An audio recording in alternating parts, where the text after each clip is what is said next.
मैं नरेंद्र कुमार सहृदय स्वागत करता हूँ। मित्रों, आज हम देखने जा रहे हैं मेडिटेशन आसन की सीरीज में दूसरी कड़ी। इसमें हम देखेंगे अर्ध पद्मासन। मित्रों, अगर आप पद्मासन नहीं कर पा रहे तो अर्ध पद्मासन आजमा सकते हैं।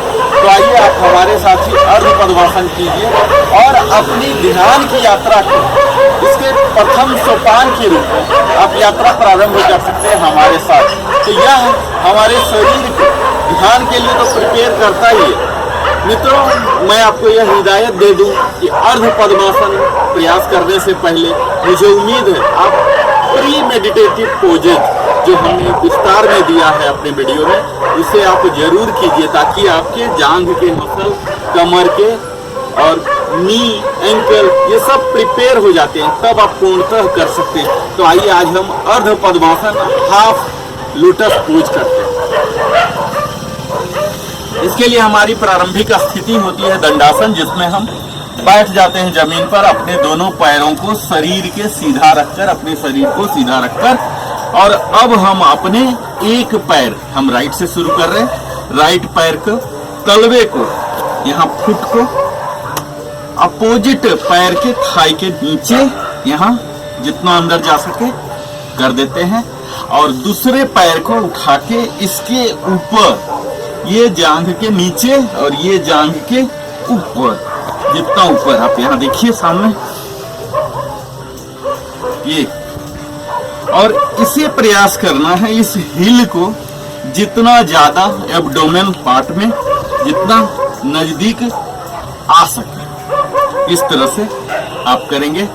और अपने दोनों हाथों को घुटनों पर रखते हुए चिन्ह मुद्रा या ज्ञान मुद्रा में आ जाएंगे।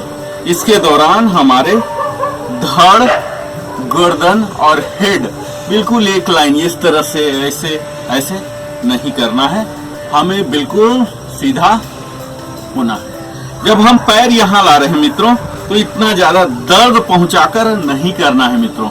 आपको याद होगा स्थिरम सुखम आसन कहते हैं, यानी कि वही योग कहलाता है जिसमें हमारे शरीर को किसी भी तरह के स्ट्रेन, दर्द नहीं देना है, बड़े ही आराम से जहां तक आता है। और इसी को आप पैर बदल के भी कर सकते हैं। फिर से आप सीधा कर लीजिए। आप जितना देर तक कंफर्टेबल बैठते हैं दोनों साइड बैठिए मित्रों। यहाँ अपोजिट लेग के थाई के नीचे जहां तक जा सके, और फिर इससे उठा के अपोजिट थाई के ऊपर, और हिल को प्रयास करना है एब्डोमिनल पार्ट में जितना अंदर जा सके। यह अर्ध पद्मासन है मित्रों, जो कि हमें पद्मासन के लिए प्रिपेयर करता है। यहाँ हम आ जाएंगे, अपने कंधों को रोल्ड बैक ही रखेंगे, उठाना नहीं है। इस तरह से हम ध्यान में, प्राणायाम में बैठ सकते हैं। इसमें प्रयास करना है यह धीरे धीरे यह जमीन को भी सटेगा, काफी प्रैक्टिस की आवश्यकता है।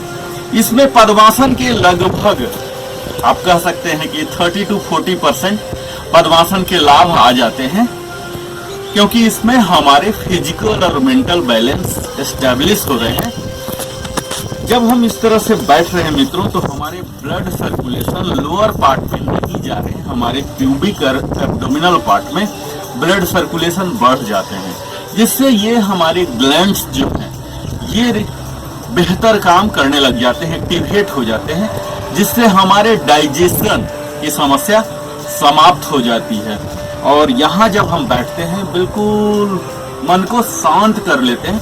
यह हमारा प्राण शक्ति को ट्रांसमिट करता है। हमारे मूलाधार जो कि नीचे के पार्ट में होते हैं, हमारे जेनिटल पार्ट के पास, गुदाद्वार के दोनों मूत्राशय और गुदाद्वार के बीच में मूलाधार से लेके यह सहस्रार चक्र तक जो यहाँ ऊपर होता है, यहाँ तक प्राण शक्ति को ट्रांसमिट करता है ऊपर की ओर, यानी कि हमें और हाईली एनर्जेटिक, प्रोएक्टिव बनाता है मित्रों। तभी हम इस आसन में बैठने के बाद अपने आप को एनर्जेटिक महसूस करते हैं। आप इसमें अपनी सुविधा के अनुसार बैठ सकते हैं। अगर इसके कंट्राइंडिकेशन की बात की जाए, तो अगर आप साइटिका, घुटने के दर्द या कमर के दर्द से सफर हो रहे तो नहीं कीजिए, या फिर यहाँ इसके कई वेरिएशन होते हैं। यहाँ बेल्ट लगा के या कपड़े को बांध के भी आप कर सकते हैं। आपको यह ध्यान देना है मित्रों कि आपका अपर पार्ट बिल्कुल सीधा हो और कोई भी मूवमेंट नहीं हो। आंखें दोनों बिल्कुल बंद हो, ये दोनों एल्बो स्लाइटली बेंड, और यहाँ पर इस तरह से ज्ञान मुद्रा में हम रहेंगे। सारी इधर उधर की बात कहीं नहीं सोचेंगे, अपने शरीर पर ही सजगता को रखना, अपने अवेयरनेस को रखना है। यहाँ की हमारे दोनों पैर पर डिस्ट्रीब्यूटेड है, हमारा शरीर बिल्कुल सीधा है, हमारा प्राण शक्ति मूलाधार से लेके सहस्रार चक्र तक प्रवाहित हो रहा है। अपने नजरों को यहाँ रखना है, इस तरह से ऐसे बैठना।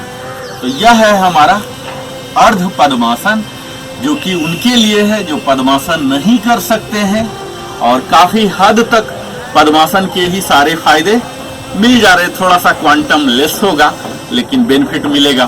तो मुझे उम्मीद है आप हमारे साथ पद्मासन कर रहे होंगे, आप हमारे साथ अंत तक बने रहे। इसके लिए बहुत बहुत धन्यवाद नरेंद्र कुमार की ओर से।